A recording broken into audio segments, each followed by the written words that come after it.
Question de Philippe Vimont. Je recherche la loi qui nous oblige à payer un impôt, je ne la trouve pas. Je n'ai pas bien compris la question.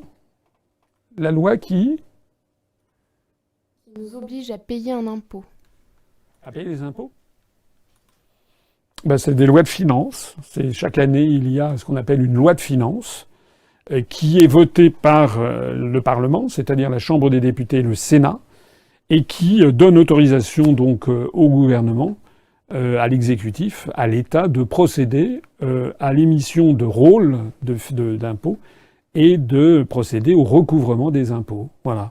Donc le fondement même de l'impôt se retrouve alors d'abord, il y a toutes les sociétés humaines ont des impôts, en tout cas toutes les sociétés civilisées, mais depuis belle lurette. L'apparition des impôts en France, au Moyen-Âge, il y avait déjà des impôts. Donc toutes les sociétés ont des impôts. Et le fondement théorique, juridique des impôts en France réside dans la Déclaration des droits de l'homme et du citoyen de 1789, qui a posé le principe que les contributions publiques, donc la participation à l'impôt, devaient être légalement constatées, donc avec des députés qui devaient effectivement constater, c'est-à-dire voir la proposition et donner leur accord, et que cette imposition devait frapper également tous les citoyens. Et pourquoi ceci? Parce que avant la Déclaration des droits de l'homme de 1789, je rappelle que, je parle ici de la France uniquement, je rappelle qu'en France, eh bien, ceux qui payaient les impôts, c'était ce qu'on appelait le tiers ou le tiers-État. C'est-à-dire les 99,5% des Français qu'on appelait le tiers-État, qui représentaient vous et moi, quoi, en gros. Ceux qui échappaient à l'impôt, c'était les aristocrates d'une part et le haut clergé d'autre part.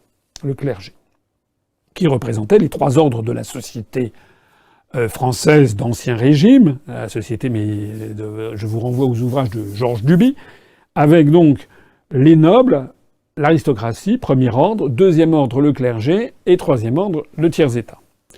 Et évidemment, ça a mené à Alors pourquoi il y en était pour... Il se trouve que le premier et le deuxième ordre, donc, étaient exemptés des impôts. Pourquoi étaient-ils exemptés des impôts?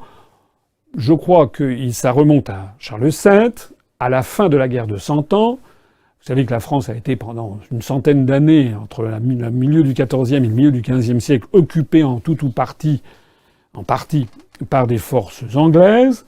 Je vous rappelle qu'en 1420, il y a eu le traité de Troyes avec lequel Charles VI donnait la France à l'Angleterre après son décès. Je rappelle que c'est à partir de ce moment-là qu'il y a eu l'épisode de Jeanne d'Arc qui a soulevé la population française pour soutenir le petit dauphin, le petit roi de Bourges, comme on disait, c'est-à-dire le fils de Charles VI, pour qu'il se fasse sacré roi de France et qu'il boute les Angoueurs de France. Lorsque Charles VII, alors après tous ces épisodes, lorsque Charles VII arrive au pouvoir et que la fin de la guerre de 100 ans se termine aux alentours de 1453, c'est d'ailleurs la fin du Moyen-Âge, c'est aussi la chute de Constantinople à l'autre bout de l'Europe, à partir de ce moment-là, Charles V essaye de consolider son pouvoir et il est confronté à un problème auquel sont confrontés, à chaque fois qu'il y a une révolution, c'est une espèce de révolution, parce que d'un seul coup, les Anglais ne sont plus en France. Ça fait plus de 100 ans qu'ils étaient là. Et donc, c'est une espèce un peu de révolution, en ce sens que le nouveau pouvoir est confronté à un problème, à un vrai dilemme, c'est qu'est-ce qu'il fait des dirigeants qui ont pactisé avec l'ennemi?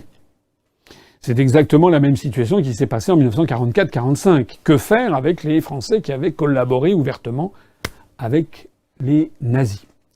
Donc, ce qui se passe en général, c'est qu'il y a toujours quelques règlements de compte. Il y en a eu pas mal à la Libération.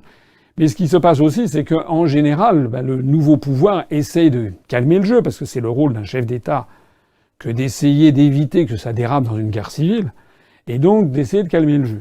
Et Charles VII, donc, lorsque les Anglais sont partis, il se trouve que pas mal d'aristocrates ou membres du clergé avaient quand même plus ou moins pactisé avec les Anglais. Ils avaient des choses à se faire racheter, mais d'un autre côté, ils pouvaient aussi aider les Anglais à se maintenir. La situation était quand même très instable. Et pour s'acquérir les bonnes grâces des aristocrates et du clergé, Charles VII a décidé de ne pas imposer ces deux ordres de la société française. Alors à l'époque, les impôts étaient très minimes, je crois, en fait, assez minimes. Mais en revanche, avec le temps, et notamment à partir du XVIe, XVIIe, XVIIIe siècle, à partir du moment où l'État, notamment sous Louis XIII, puis surtout sous Louis XIV, l'État est devenu un État imposant, majestueux, intervenant de plus en plus dans la vie économique, avec Colbert par exemple, et puis avec Louis XV qui a construit énormément. On oublie trop souvent que Louis XV n'a pas fait uniquement des mauvaises choses. Il a aussi fait par exemple tout un réseau routier. Louis XVI a créé, a beaucoup œuvré pour le port de Cherbourg. Donc il y a eu des travaux de la puissance publique qui ont été faits. Donc les impôts progressivement ont augmenté. N'oublions pas non plus le coût du train de vie du château de Versailles. C'est effarant, mais c'est vrai. Il représentait à soi seul, le château de Versailles et son train de vie, un pourcentage tout à fait non négligeable du budget de l'État. Je vais peut-être dire une sottise, mais je crois que c'était bien dans les 15 à 20% le train de vie de la cour au sens large. La liste civile du monarque, de sa famille, le train de vie de la cour et le château de Versailles et compagnie, et toutes les propriétés royales, je crois que c'était de l'ordre de 15 à 20% du budget de l'État. Alors, tout ceci, évidemment, était devenu de plus en plus intolérable pour le peuple français qui constatait que les gens les plus riches du royaume, notamment les très grands prélats, les archevêques, les évêques, et également les aristocrates, ne payaient pas d'impôts, alors que le commun des mortels et parfois des pauvres paysans, eux, étaient obligés de payer les impôts. Voilà. Donc c'est ça qui a mené à cette explosion à la Révolution française. Alors, maintenant, je termine mon propos. Il y a donc un fondement juridique, en effet, à la perception de l'impôt, qui remonte à la Déclaration des droits de l'homme et qui est fondé sur le fait que tous les Français doivent payer l'impôt. C'est l'universalité de l'impôt. Il ne doit pas y avoir de Français qui échappent. Alors évidemment, vous allez me dire, oui, mais il y a des comment dirais-je, des niches fiscales. Mais ça ne contredit pas le principe de l'universalité de l'impôt, puisque tous les Français peuvent bénéficier des niches fiscales. Il suffit d'investir dans tel ou tel truc qui bénéficie, par exemple, je sais pas, dans un monument historique. Et il suffit d'adhérer à l'UPR, par exemple, ce que je vous conseille de faire. Si vous donnez 30 € à l'UPR, si vous adhérez ce soir et que vous versez 30 € à l'UPR, eh bien, vous pourrez déduire l'année prochaine 20 € de votre impôt sur le revenu, c'est-à-dire 66%. Mais ça, tout le monde peut le faire. C'était pas la même chose avant l'Ancien Régime, parce que dans l'Ancien Régime, c'est comme si on disait, ben voilà, toutes les personnes dont le nom commence par A sont exemptées d'impôt. Ça serait contraire au principe de l'universalité de l'impôt, qui doit donc frapper tout le monde.